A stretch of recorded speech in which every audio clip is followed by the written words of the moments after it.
So contrary to what some people might tell you, I actually do have a fair few friends at uni. And no, Josh and Galvin, they're not imaginary. So unlike a video on how to get older boys, I am actually somewhat qualified to give you advice on this one. And yes, I should have done it earlier before uni started. Step 1. Be approachable. Everyone stresses about starting a conversation, but you don't have to start a conversation with someone if they start a conversation with you. There's probably someone in your class that's extroverted and looking for someone to talk to.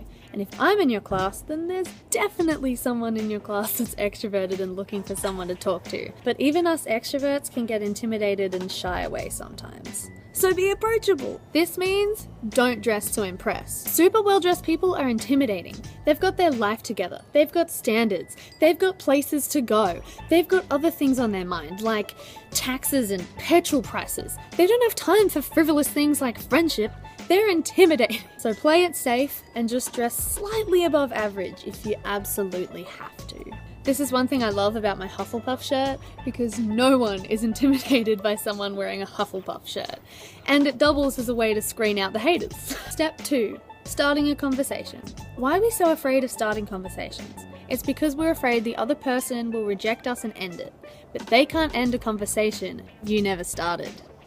Maybe this is the manipulative female side coming out of me, or maybe I'm overthinking it. But I never start a conversation looking like I'm trying to start a conversation. This is confusing. Let me give you an example. My personal favorite is pretending not to know if I'm in the right room. Like, hey, is this anthropology? I know it's anthropology.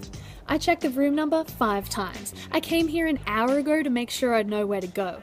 I know this is anthropology, but it's an easy way to start a conversation without looking like I'm trying to start a conversation. I don't start a conversation in a way that's like, hey, I want to be a friend, because then when they're like, cool, it's just so much more cringy, and you remember that moment for like the rest of your life when you were like, hey, I'm Vienna, and they were like, cool, and everyone was like, oh, rejected, and then it just like when you can't sleep at night, you remember it and you just cringe and you're like, why did I introduce myself? So instead, it's more of a, hey, I'm talking to you just because I have a question or a comment, and oh, now we're talking, and since we're talking, do you want to be friends? It's called the foot in the door technique in marketing, by the way.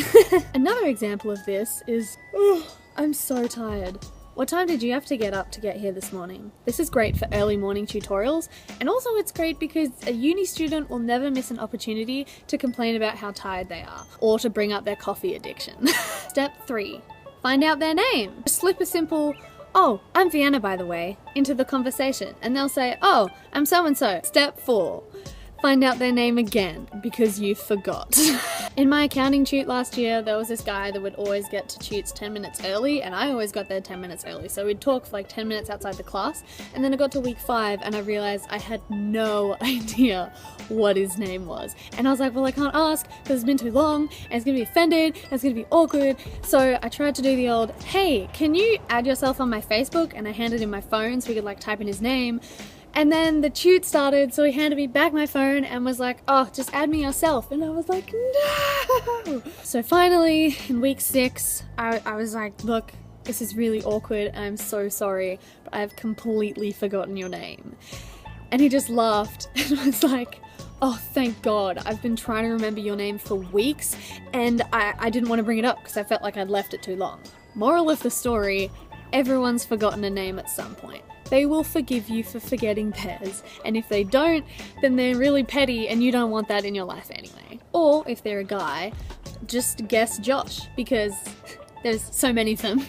It's probably right. Step 5. Just try. You can overthink and analyze it all you want, but in my experience, 99% of the people in a class want to talk to someone. But we don't talk to anyone because we're afraid that the person we talk to will be the 1% that doesn't want to talk. But the 1% doesn't normally show up to class anyway. The real reason I have so many friends is because my want to talk to people was stronger than the fear of talking to someone. And because all the people I met in my units were only doing them as broadening units, and so I would never have a unit with them ever again, so every time I did a different unit I have to make new friends. Which brings me to the next step. Step 6.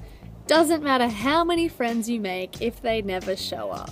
Friends are the fun people that get you through uni, but they can never get you through uni if they're not there.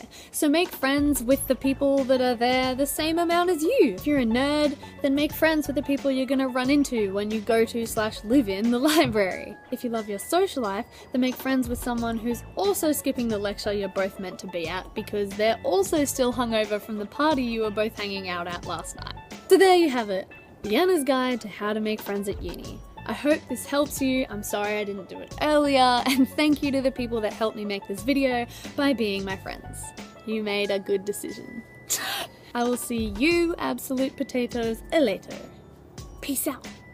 Bye.